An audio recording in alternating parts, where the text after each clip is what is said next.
Hey everyone, welcome to Cinephiles. My name is Jeremy. And I'm Robbie. And we love talking movies, movie discussion, movie reviews, anything movie related. This is the place to be. And we're starting today with our first movie review on Hitman's Bodyguard, which released yesterday, August 31st. We got to catch it last night.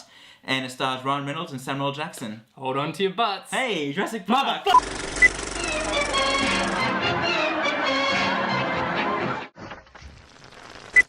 Hear the music.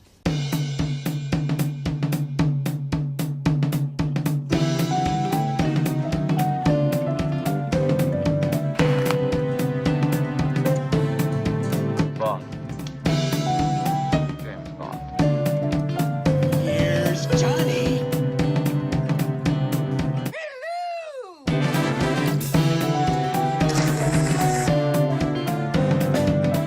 Chewie, we're home.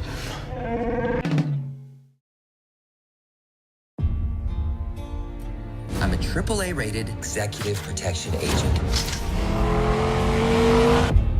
And you're the most wanted hitman in the world. My job is to keep you out of harm's way.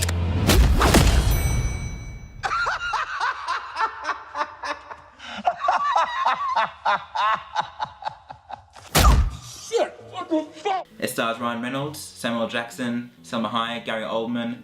It's directed by Patrick Hughes, who previously did The Expendables 3, which I wasn't a big fan of, so I wasn't too optimistic with this one once I found out that he was directing it, but still. What did you think of it? Yeah, look, Ryan Reynolds I love, even though Patrick Hughes is a bit dodgy. Ryan Reynolds, Samuel L. Jackson, can't go wrong in my eyes. I think they did a brilliant job. They always have done. They've never failed me before.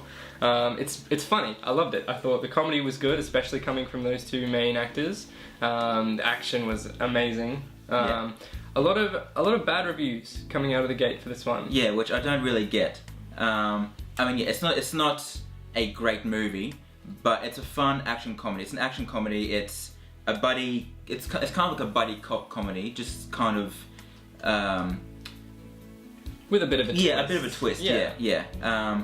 But so it's Sam Jackson's a hitman who is a witness for a case against Gary Oldman's villain, who was a big Russian government person or something from memory. He was like the ex-president or something. Belarusian president, Yeah. who's done some shady work on the side that no one really knows about, and well, Samuel L. Jackson knows about it. Yeah, so Sam Jackson's the witness, the key witness, and they bring Ryan Reynolds in as his bodyguard to protect him until the court case.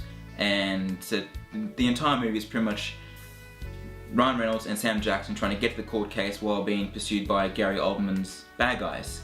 And obviously chaos ensues, and Ryan Reynolds and Sam Jackson's characters don't quite hit it off from the beginning, so which you can't see in the trailer. There's a lot of bickering between the two of them. And it's pretty much Ryan Reynolds and Sam Jackson just being themselves. Like, there isn't really any character development. It's them, like, Ryan Reynolds is just doing his Deadpool humor, which we're used to now. Sam Jackson is, you know, every second word is bad language.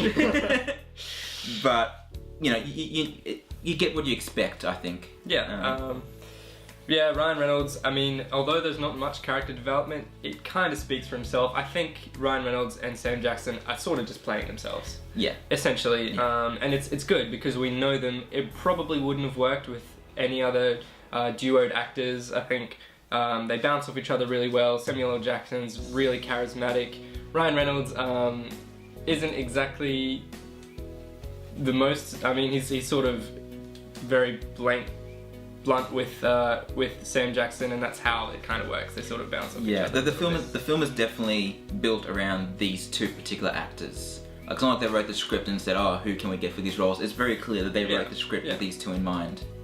Selma Hayek's in the film, not for a great deal. She's only got 2-3 scenes from memory. Yeah. But they're good. She's really funny. I've never been a big fan of her in the past, but I thought she was really good in this. She really held her own. It's a side of her we haven't quite seen before. Not at all. Yeah. So it's interesting to see her on the screen like Yeah. that, and she's funny. She has some good moments. Yeah. Personally though, I don't think she was necessary to the film. She was kind of just there as a love interest, really. She didn't really develop the plot much. It was kind of just a side story. Yeah, it didn't really go anywhere. She was kind of just there, just as kind of like an added joke, pretty much, for the film. Yeah, almost. Yeah. And it was good. Yeah. Her first introduction scene was really good. I thought really funny. Yes, yeah. And then we got Gary Oldman, who's the villain. Gary Oldman's played so many villains in the past, and he's good at it. And this is nowhere near being one of his best villains, but he's fine. Like he does a great job. Just he's underused a bit, I think. Yeah, I love Gary Oldman. Yeah, all of his roles. I don't have a role that I can think of that I don't like. He does a good job. I mean, I guess his role is not the most important, but what he does do in it, I think, is really good. Yeah, creates a lot of sort of suspense, and and he does a good job of being the villain. So one thing I thought that I did like was even though you don't see him much, you do still feel his presence throughout the film. Yeah, he's kind of like the Godfather of the whole thing. Like he's kind of like he's not the one really doing anything bad. He's more just the one kind of like pulling the strings in the background. Yeah. You do see him do a couple of horrible things, nothing huge, but a couple of times you see him do some cold-hearted stuff, which sets him up as the big bad guy he is. But it's more his kind of like his minions that he sends out after our two leads that makes him kind of like like if these guys are this bad, then you know that he's even worse. It just would be nice to see a bit more of that. Yeah. Moving on from the story though, I think what most people didn't like about it was that it wasn't that funny. The only funny bits really are in the trailer. Yeah, and that's sort of expected. I mean, it's a common problem we have these days that the trailer always picks the best bits, and this one's no different. And even some of the best bits that were anticipated weren't even that good on the screen. Yeah. But in saying that, there were some subtle comedy that was actually brilliant. Yeah, there was. Like I was definitely smiling the whole way through. Like it's definitely a lot of fun.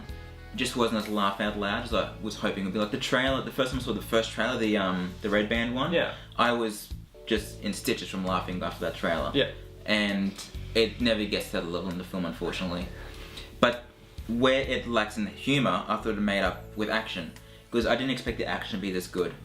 There's one scene in particular, the canal chase. Yes. Was so much fun, and it goes for quite a while. Yeah. And it's good because it doesn't just sort of start and then action and then sort of lead on to nothing. Yeah. It moves. It keeps constantly going. And it keeps building and building and building. Yeah, and it's interesting. Yeah. Well, the whole movie's about sort of a race to this court case. So it's constantly moving somewhere. It's developing the plot as it's doing it, and it's really cool how they did it. And it is really good fun. Yeah. And the way they filmed the action, I thought the action was filmed very well. Because like I said, Patrick Hughes was the director.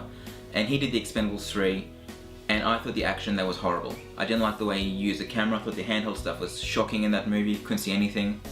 And he definitely improved with this one. For sure, yeah. There was still a couple of times where the handheld I thought was a bit off, but definitely a big improvement. Yeah, I also would like to point out, I mean, I didn't like the filming style a little bit. There was the shaky cam was a little bit too intense for me at some times. Most of the time it was pretty good. But the background light was really blurry for me. Very washed out at times. Yeah, it was kind of annoying. Yeah, like my nitpicking with the movie is more on a technical level. The lighting was annoying. Yeah. The sound in the first half hour, the music is so loud, and a lot of the dialogue you can't really hear. Yeah. And that's when it's setting up all the story and the characters, and you just can't hear anything. Yeah. You can guess if you're really straining to hear what they're saying. But you shouldn't have to focus on dialogue. It should just come, naturally. And sometimes, I guess it's part of the movie, but sometimes the actors would talk over each other. Yeah. And it sort of developed the comedy, but it was too much at times. Yeah. And it was kind of just like, all right, well, stop. Let's just move on now. This is getting old. Yeah. But yeah, overall, it's not a great movie. But if you want just a fun couple of hours, it is maybe a bit too long. Yeah, maybe. It's like a bit too long. Could have been trimmed a couple of places, but. It's an enjoyable watch, I thought. It's got some good one-liners. Nothing groundbreaking, just a good time at the movies. What do you rate it? I rate it 3 stars out of 5. Yeah, I'm going 3.5. Suspects are on the roof. No, odds in that, Joe. Just gotta find a more intelligent way.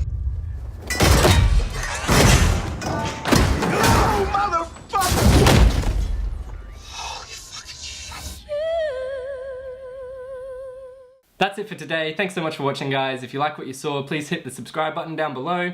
It helps us out a lot. It's our first time, so leave some feedback on how we did. Also leave some feedback on the movie. What did you think of Hitman's Bodyguard? We loved it. We hope you do too.